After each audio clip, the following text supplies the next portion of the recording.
Hey everyone, it's Laurel. Today we are in my kitchen because I want to show you something I thought was pretty cool. So this is the cover of like a Halloween haunted house mini album that I'm working on. And what I want to show you today is this little fence here. So this past weekend, I went to a different Michael's with my husband than the one that I normally go to.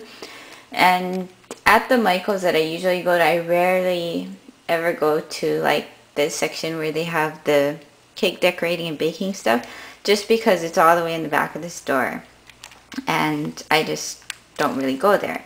So the Michael's we went to over the weekend, the cake decorating section was up near where the cash registers were, so we walked through there and I found this. And it's called Texture Tiles, and it's from this line of products by Duff Goldman. I think it might be new, I don't know. But anyway, they had this at Michael's. And they come two in a pack, and they had like maybe 3 or 4 different designs. And the one that I got was, it's called Brick and Wood Grain.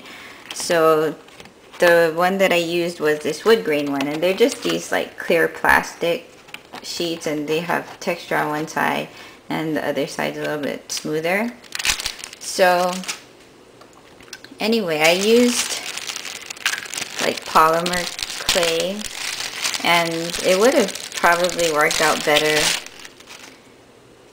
if I had like black or brown clay or something, but I only had white, so I just used that.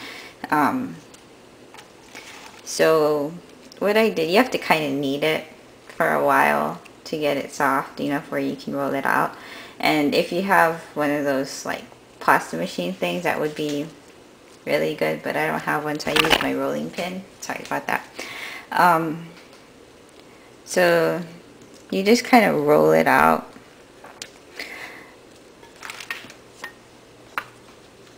Like this. And you have to roll it pretty thin so that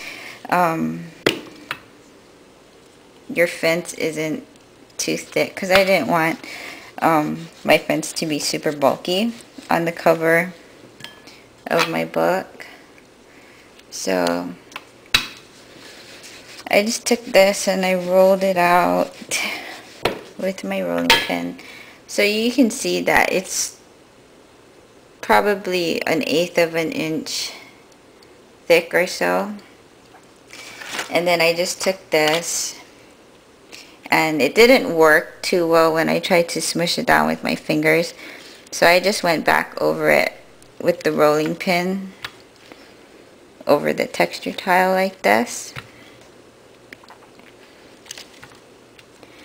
And I got a pretty good impression doing it this way.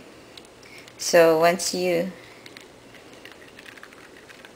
go over it with the rolling pin, you can just lift it off like that, and that's what it looks like. And then if you use this silicone baking mat, the clay won't stick to it at all. Like, I had a really easy time getting it off the mat.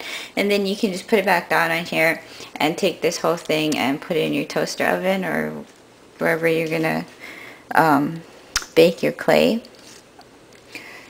So to make the fence, I cut out pieces that were shaped like this, like they're pointy at the top and flat on the bottom, and I strung it together using a piece of wire. So in each of these pieces I poked a hole, one at the top and one towards the bottom.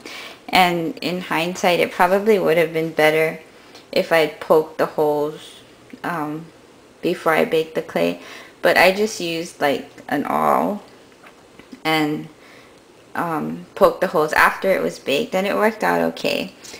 So to make the fence, I just took, I think this is like beading wire or something, and I just went through the hole in the clay like that and just wrapped it around a few times, and then I went and I strung it through the next piece, and I just lined them up like that.